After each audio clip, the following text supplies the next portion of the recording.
भारत पाकिस्तान के बीच चल रहे तनाव के चलते गुजरात में भी उच्च स्तरीय बैठकें लगातार चल रही हैं। भारत और पाकिस्तान के बीच तनाव बढ़ता जा रहा है, जिसके बाद गुजरात अलर्ट मोड में है।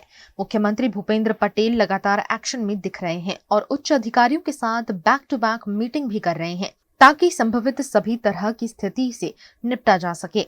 मुख्यमंत्री भूपेंद्र पटेल ने Gandhinagar state emergency operation centre में मीटिंग आयोजित कर विभिन्न विभाग के सचिव और संबंधित जिलों के पुलिस अधीक्षक और पुलिस के साथ समीक्षा बैठक की। फिलहाल कच्छ, बनासकांठा, पाटन, द्वारका, जामनगर, मोरबी समेत के सीमावर्ती इलाकों को हाई अलर्ट पर रखा गया है, जहां चुस्त सुरक्षा व्यवस्था तैनात की गई है। साथ ही मेडिकल इमरजेंसी समेत के इमरजेंसी की तैयारी भी गुजरात सरकार अभी से कर रही है।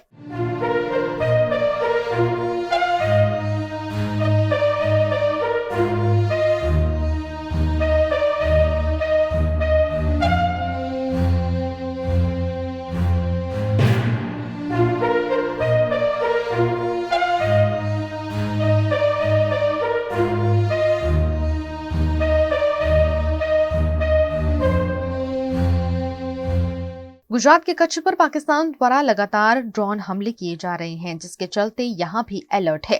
कच्छ के जिला कलेक्टर आनंद पटेल ने इस मामले लोगों से स्वैच्छिक ब्लैकआउट में सहयोग करने की अपील की है। कोईपण विपरीत परिस्थितिમાં આપણે તમામ કચ્છના નાગરિકો હંમેશા મક્કમતાથી કાર્યરત થતા હોઈએ છીએ। આપણે હાલની પરિસ્થિતિથી તમામ અવગત છીએ। કોઈપણ નાગરિકે આ પરિસ્થિતિમાં ગભરાવાની જરૂરિયાત નથી, પરંતુ આપણે સૌએ સતર્કતા દાખવવાની ચોક્કસપણે જરૂરિયાત છે। આ પ્રકારની પરિસ્થિતિઓમાં એક નાગરિક તરીકે પણ આપણે નાગરિક ધર્મ બજાવવા માટે સુસજ્જ બનીએ એ અપેક્ષિત છે। કોઈપણ પ્રકારની અફવાઓ પર આપણે ધ્યાન ના આપીએ।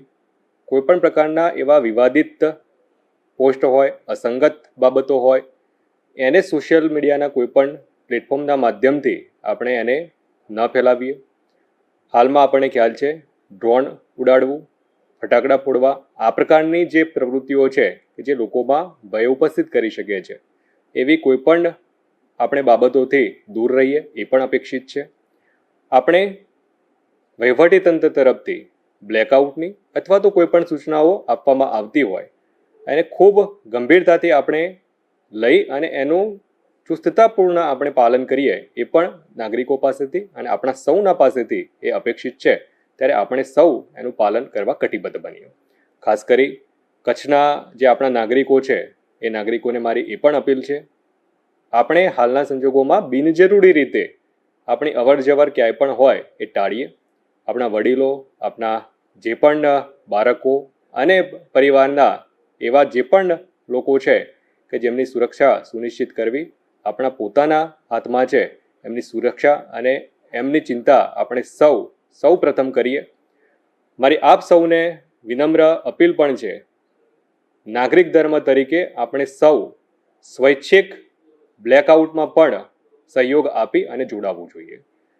કોઈપણ પરિસ્થિતિમાં તંત્ર તરફથી ચોક્કસપણે આ પ્રકારની માહિતી આપવામાં આવતી હોય છે, પરંતુ સમયની મર્યાદાઓ વગેરેને ધ્યાને લેતા કોઈપણ વિપરીત પરિસ્થિતિ ઉપસ્થિત થાય એના કરતાં આપણે સૌ સ્વૈચ્છિક રીતે બ્લેકઆઉટમાં જોડાઈએ અને બિનજરૂરી રીતે આપણે કોઈપણ એવી જે લાઇટ છે એ લાઇટ બહાર જળતી ન રહે એ આપણે નાગરિક તરીકે આપણું પોતાનું પણ, આપણા પરિવારનું, આપણા ઘરનું, આપણા શેરીનું, આપણી ગામનું, આપણા વોર્ડની અને સંપૂર્ણ રીતે એઝ એ સમાજ તરીકે એકમેકના સહયોગથી આપણે આ પ્રકારની તમામ પરિસ્થિતિઓમાં જે પણ સૂચનાઓ આપણને અપેક્ષિત છે, એક નાગરિક તરીકે આપણી જવાબદારી જે અપેક્ષિત છે એ આપણે સૌ સાથે મળી અને નિભાવીએ।